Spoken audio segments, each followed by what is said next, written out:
नमस्कार दोस्तों, स्वागत है आपका आपके अपने चैनल लॉ जुगाड़ से। तो जैसा कि आप सभी को पता है कि हमारी जुगाड़ सीरीज फॉरेंसिक साइंस की चल रही है, ठीक है। तो इसी सीरीज में आगे बढ़ते हुए आज हम क्या पढ़ेंगे, पर्सनल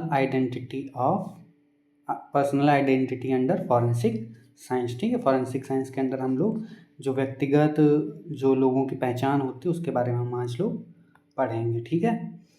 तो personal identity under forensic science क्या होती है, इसका पर्पज क्या होता है, मतलब क्या उद्देश्य होता है। तो ये क्या करता है, identification becomes necessary in cases. कौन से केसेस में आइडेंटिफिकेशन नेसेसरी हो जाता है, जैसे कि अननोन डेड बॉडीज हो गई हमारी, मिसिंग पर्सनस हो गए, क्रिमिनल इन्वेस्टिगेशंस हो गई, जो मास डिजास्टर्स होते हैं जैसे कोई आपदा आ गई या भूकंप आ गया, कोई बाढ़ आ गई उसमें, ठीक है। इनपर्सोनेशन एंड फ्रॉड, मतलब कि किसी भी फ्रॉड में या फिर कोई जैसे किसी व्यक्ति की डीड किसी और ने बनवा लिया, कुछ और हो गया, ऐसे केसेस में, ठीक है। सिविल डिस्प्यूट जो होते हैं, इनहेरिटेंस यानी कि और सक्सेशन यानी कि इनहेरिटेंस और जो सक्सेशन के जो केसेस होते हैं उनमें जो है क्या होता है कि बहुत ही ज़्यादा हमारी ये काम आती है, ठीक है। उसके बाद हम क्या पढ़ेंगे, डेफिनेशन ऑफ पर्सनल आइडेंटिटी। तो अगर पर्सनल आइडेंटिटी की डेफिनेशन बात करें, किताबी भाषा की बात को छोड़ दें, तो पर्सनल आइडेंटिटी का मतलब ये होता है कि recognisation of an individual as a particular person. किसी भी एक इंडिविजुअल को उस पर्टिकुलर पर्सन के रूप में रिकॉग्नाइजेशन और इस्टेब्लिशमेंट ऑफ हिज और हर individual identity through physical, biological या बिहेवियरल कैरेक्टरिस्टिक्स, यानी कि उसकी जो आइडेंटिटी है उसको किस मानकों पे तौला जाता है, किन मानकों पे तय किया जाता है कि फिजिकल मतलब कि उसका भौतिक स्वरूप कैसा है, बायोलॉजिकल मतलब उसकी ऊंचाई कितनी है, क्या है, कैसे क्या उसके कहाँ पे तिल है, कहाँ पे मार्क्स हैं, उसका बिहेवियरल पैटर्न कैसा है कि मतलब कैसा वो बिहेवियर उसका कैसा है, कैसे वो बात करता है, कैसे वो सोचता है, ठीक है। इन सारी चीज़ों के आधार पर एक पर्सन की जो है पर्सनल आइडेंटिटी जो है वो क्या होती है, डिफाइन होती है। इसके ऑब्जेक्टिव्स क्या हैं पर्सनल आइडेंटिफिकेशन के, तो ठीक है। आइडेंटिफिकेशन ऑफ लिविंग पर्सन के मतलब कि जो जिंदा लोग हैं उनका आइडेंटिफिकेशन करना, डेड बॉडीज का आइडेंटिफिकेशन करना, जो क्रिमिनल हैं उनको डिटेक्ट करना, ठीक है। प्रिवेंशन ऑफ इनपर्सनेशन, जो कि जैसे किसी भी व्यक्ति की जो पहचान है वो उसके बारे में बहुत कुछ बताती है, ठीक है। तो इसका ये भी तो हो सकता है कि मतलब कि किसी व्यक्ति की पहचान बदल दी जाए, तो उसको उसमें प्रिवेंशन करता है। इम्पर्सनेशन मतलब किसी की पहचान का प्रतिरूपण, मतलब एक आदमी की पहचान दूसरे आदमी को दे दी जाए, ठीक है। फिर क्या है, असिस्टेंट इन जुडिशियल प्रोसीडिंग, जिसके लिए हम लोग ये सब पढ़ ही रहे हैं, ठीक है।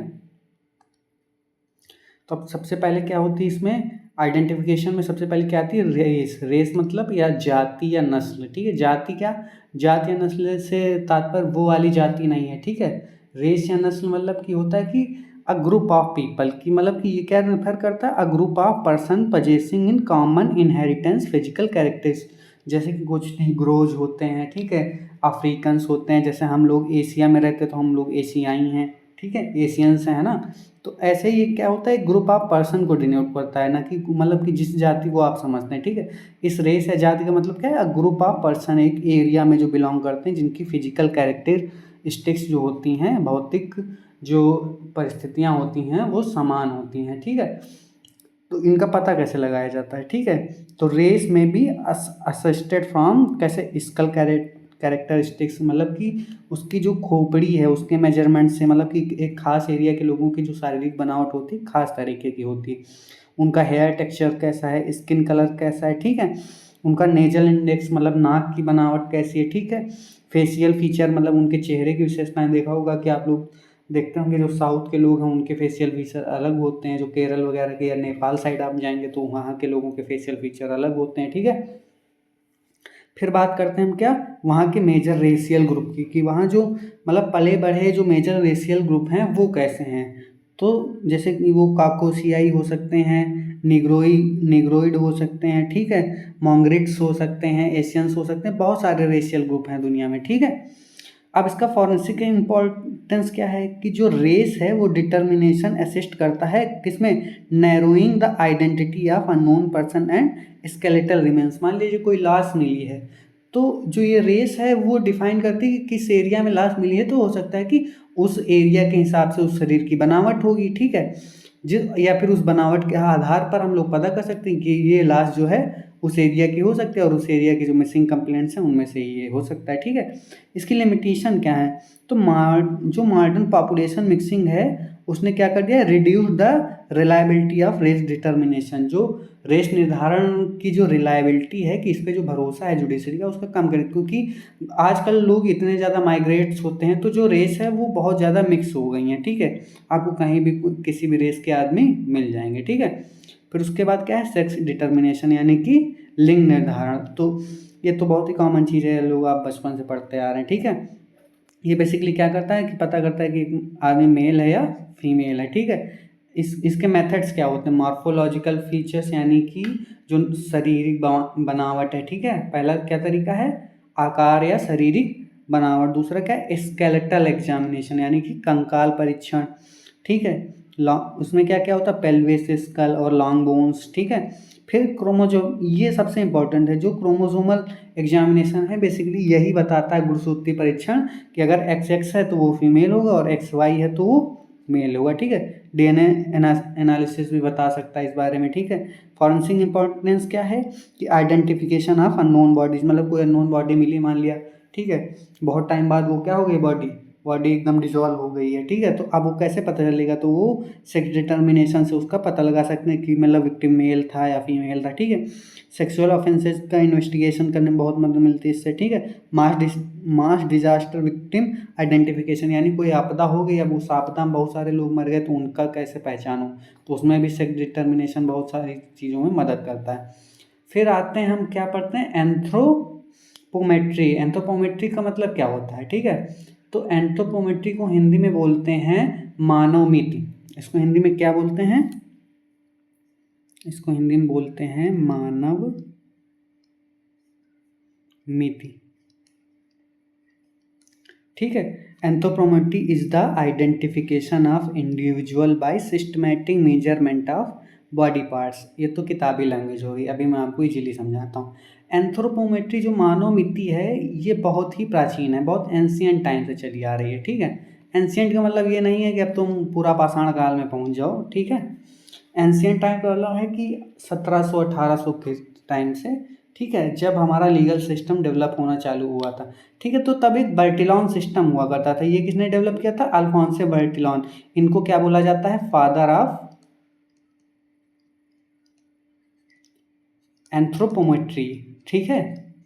ये क्या है, फादर ऑफ एंथ्रोपोमेट्री। इनको जो है मानव मिति का पिता कहा जाता है या जनक कहा जा सकता है। तो इन इन पहले क्या होता था, जो मानव मिति में क्या होता था कि उनके पास एक डाटा होता था कि एक खास तरीके का मेजरमेंट होता था जो ये बताता था कि ये इंसान जो है खतरनाक है, ऐसे फेशियल फीचर या ऐसे फीचर्स का, और ये इंसान अच्छा है, ठीक है।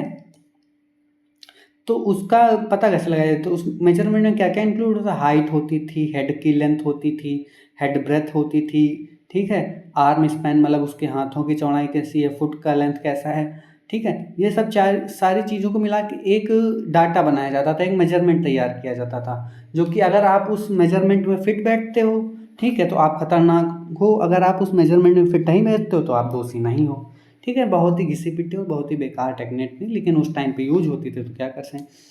तो इम्पोर्टेंस क्या है, historically used for criminal identification, मतलब कि बहुत प्राचीनतम विधि है, जो पहले जो है जब अपना कानून धीरे धीरे इवॉल्व हो रहा था तो अपराधियों को पहचान करने के लिए ये उपयोग में लाई जाती थी, ठीक। इसकी लिमिटेशन क्या है, largely replaced by fingerprint and DNA profiling, क्योंकि जब से अब टेक्नोलॉजी एडवांस हो गई तो अब इसको रिप्लेस कर दिया गया, ठीक है। फिर आ जाओ डक्टाइलोग्राफी। अरे ये तो भैया बहुत ही इंपॉर्टेंट चीज़ है, ठीक है। एक कॉन्क्रीट एविडेंस के रूप में फिंगरप्रिंट हमारे क्या होते हैं, काम करते हैं, ठीक है। तो इस फिंगरप्रिंट को जो है क्या बोलते हैं, इसका विज्ञान को डाइक्टेलोग्राफी, ठीक है। मैं फॉर्मल कर जाता हूँ यार, क्योंकि पढ़ाने की आदत नहीं है, ठीक है। तो dactylography is the science of personal identification through fingerprints, ठीक है। ये कौन सा साइंस है, किसी भी व्यक्ति की व्यक्तिगत पहचान कैसे की जाती है इसमें? फिंगरप्रिंट्स की सहायता से। इसका प्रिंसिपल क्या है? डैक्टिलोग्राफी कहती है किसी भी दो मतलब लोगों के जो है फिंगरप्रिंट आइडेंटिकल नहीं हो सकते। आइडेंटिकल और सिमिलर में अंतर होता है। आइडेंटिकल मतलब होता है कि समरूप, मतलब कि 0.1% का भी अंतर ना हो, ठीक है। सिमिलरिटी मतलब कि कुछ चीज़ें समान होती हैं, ठीक है। तो किस ये फिंगरप्रिंट साइंस क्या कहती है कि जो है 2% के फिंगरप्रिंट क्या हो आइडेंटिकल नहीं हो सकते हैं, ठीक है। Fingerprint remain unchanged throughout life, ये कहते हैं कि मतलब जो फिंगरप्रिंट हैं वो पूरी जीवन पर्यंत बदलते नहीं हैं, ठीक है। They can be classified systematically, इनको क्या किया जाता है? एक सिस्टम में अरेंज किया जा सकता है, ठीक है। टाइप्स ऑफ फिंगरप्रिंट पैटर्न्स कैसे होते हैं? लूप्स में, होल्स में और आर्चेज में, ठीक है। इनके पैटर्न के प्रकार पर लिए, ठीक है। लूप्स मतलब कि एक छोर से दूसरे छोर, मतलब ठीक है। होल्स मतलब कि चक्रीय पैटर्न में, देखा होगा आप अगर अपने उंगलियों को ध्यान से देखें तो इनमें कई सारे आपको सर्कल्स वगैरह दिखाई देंगे। आर्चेस मतलब कि यू शेप में कई सारी रेखाएं दिखाई देंगी। ये सारे क्या होते हैं? फिंगरप्रिंट पैटर्न्स होते हैं, ठीक है। फॉरेंसिक साइंस में इनकी इंपॉर्टेंस क्या है? ये क्या है? मोस्ट रिलायबल मेथड है आइडेंटिफिकेशन का, ठीक है। सबसे भरोसेमंद तरीका है, ठीक है। दूसरा क्या है? क्रिमिनल इन्वेस्टिगेशन में बहुत काम आता है। फिर जो तीसरा तरीका है अपना वो क्या है? वेरिफिकेशन ऑफ आइडेंटिटी, मतलब कि किसी व्यक्ति किसी ने कोई पहचान की है तो उसका क्या कर सकता है? ये वेरिफिकेशन यानी सत्यापन भी कर सकता है कि पहचान सही हुई है या गलत हुई है, ठीक है। पांचवी चीज़ क्या है? फुटप्रिंट्स। फुटप्रिंट्स हैं, फुटप्रिंट्स तो आप सभी लोग जानते हैं, जो पैरों के द्वारा इंप्रेशन छोड़े जाते हैं उनको हम क्या क्या बोलते हैं? फुटप्रिंट बोलते हैं। इनकी कैरेक्टरिस्टिक यानी विशेषता क्या है? साइज क्या है, शेप क्या है, गेट पैटर्न मतलब होता है कि चलने का जो है वो पैटर्न क्या है, आप किस तरह से चाल का, आपकी चाल का पैटर्न क्या है। गेट मतलब चाल होता है, ठीक है। तो उसका गेट पैटर्न क्या है, शू डिजाइन क्या है, मतलब जूत अगर किसी क्राइम सीन पे कोई जूतों के निशान पाए गए हैं तो उनका पैटर्न क्या है। इनकी इंपॉर्टेंस क्या होती है कि connect suspect with the crime scene, की अगर कोई सस्पेक्ट है तो उसके बारे में बता सकते हैं कि ये वो क्राइम सीन पे गया था कि नहीं गया था।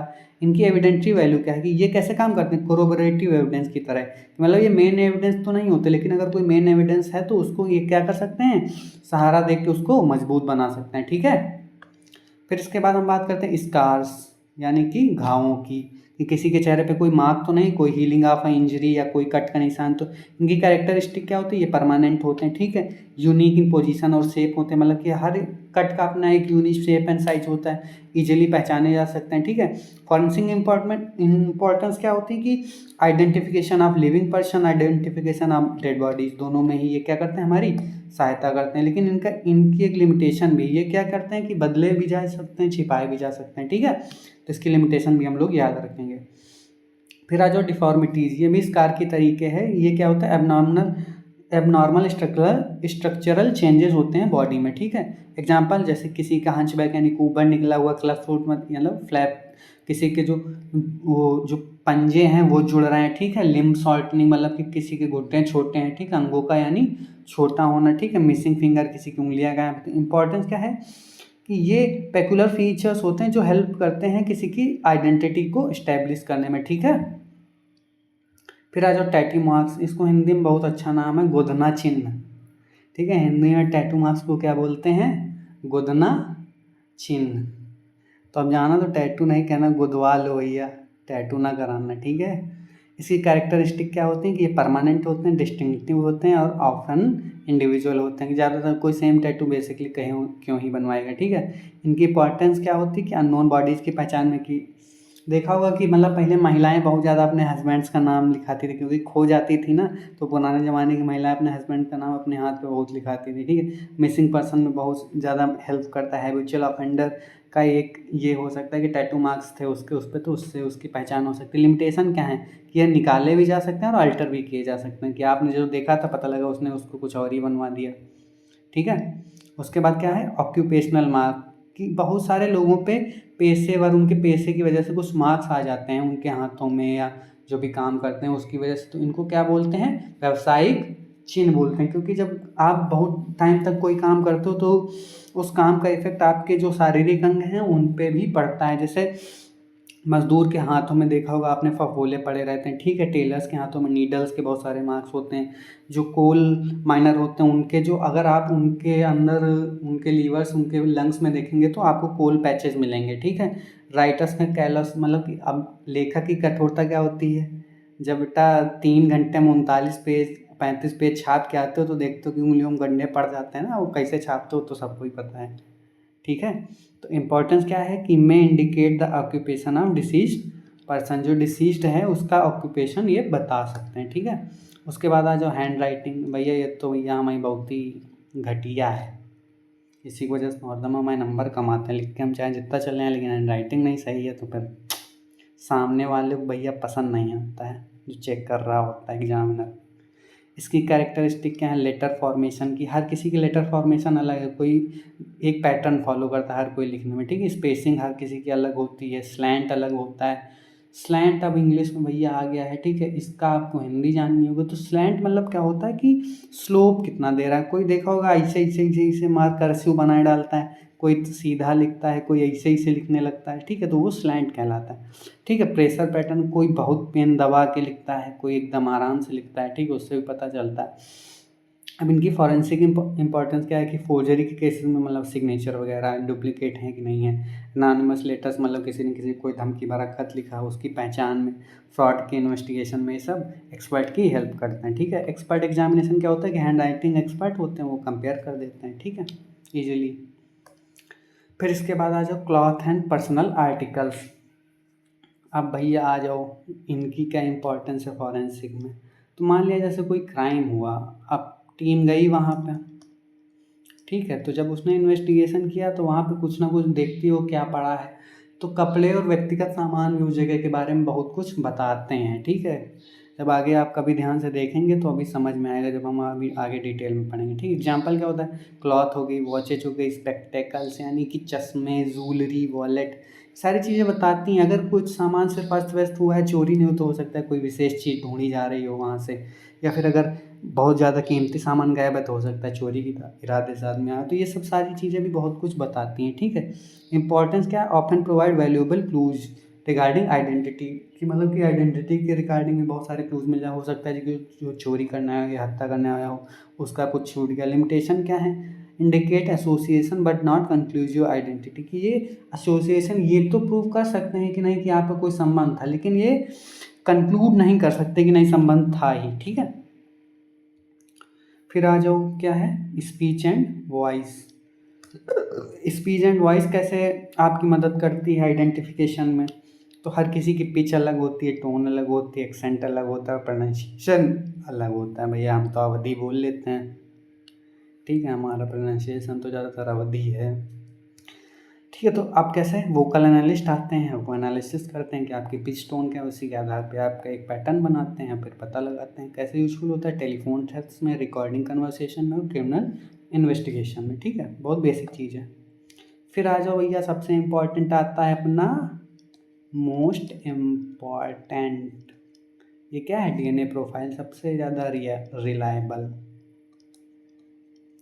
Most used. तो भैया सबसे ज़्यादा रिलायबल, सबसे ज़्यादा यूज डीएनए प्रोफाइलिंग ही है। ये क्या है कि किसी भी तरीके से आपके बॉडी से आप पता की जा सकती है। प्रिंसिपल क्या है कि every individual possesses a unique DNA profile except identical twins. अब तो ये भी टेक्नोलॉजी आ गई, इनके भी डीएनए प्रोफाइलिंग के बारे में पता किया जा सकता है, ठीक है, टेक्नोलॉजी। तो सोर्सेस क्या होते हैं, blood, hair roots, saliva, semen, bone, teeth, किसी भी तरीके से पता किया जा सकता है कि आपकी डीएनए प्रोफाइलिंग की जा सकती है। भैया सीआईडी देखते थे कि नहीं तुम लोग, हम तो बचपन में बहुत देखे हैं, तो काफ़ी सारी चीज़ें तो वहीं से हम सीख लिए थे, पता नहीं आप लोग देखें कि नहीं देखें, ठीक है। तो एप्लीकेशन कहाँ कहाँ से होता है, पैटर्निटी डिस्प्यूट की बच्चे के बाप कौन है भैया, सेक्सुअल ऑफेंसेस इनमें बहुत ही ज़्यादा यूज होती है, ठीक है। डिजास्टर विक्टिम आइडेंटिफिकेशन, जब कोई आपदा विपदा आ जाती है, भगवान ना करेगा भी ऐसा हो, लेकिन जब आ जाती है तो उसमें विक्टिम्स की पहचान करने में, ठीक है, क्रिमिनल इन्वेस्टिगेशन में तो हेल्प करता है, ठीक है। अब इसके आगे आ जाओ फिंगरप्रिंटिंग, ये भी उसी के तरीके बहुत ज़्यादा वेरी मच इंपॉर्टेंट है, इसके बारे में पीछे डायलेक्टोग्राफी में हम पढ़ ही चुके हैं। एडवांटेज क्या होते हैं, यूनिक होते हैं, परमानेंट होते हैं, इजी टू कलेक्ट होते हैं, हाईली रिलायबल होते हैं, ठीक है। बहुत ज़्यादा डीप में जाने की जरूरत है नहीं। फिर आ जाओ गेट। चाल का पैटर्न देख ही चुके हो, क्या होता है, स्ट्राइड लेंथ, हर किसी की पैर की लेंथ अलग ही होती है, स्पीड अलग होती है, कोई तेज़ दलता है, कोई पता लगा पीछे पीछे डुन डुन डुन डुन आ रहा है। वो कमलेश वाली मीम नहीं देखे थे, कैसे आए थे, डुन डुन डुन डुन डुन डुन डुन डुन डुन। पॉस्चर हर किसी का अलग होता है, लिम्ब मूवमेंट अलग होता है, ठीक है। अब फॉरेंसिक इंपॉर्टेंस क्या है कि सर्विलेंस सिस्टम, मतलब कैमरे अब हर जगह ज़्यादातर लगे ही होते हैं, तो उससे चाल से अंदाज़ा लगाया जा सकता है कि हाँ फला आदमी लंगड़ा के चलता था, ये वही है, ठीक है, उससे पता लगाया जा सकता है। एप्लीकेशन क्या है, सीसीटीवी इन्वेस्टिगेशन, क्रिमिनल आइडेंटिफिकेशन और बिहेवियरल एनालिसिस जो होता है उसमें पता लगाया जा सकता है, ठीक है।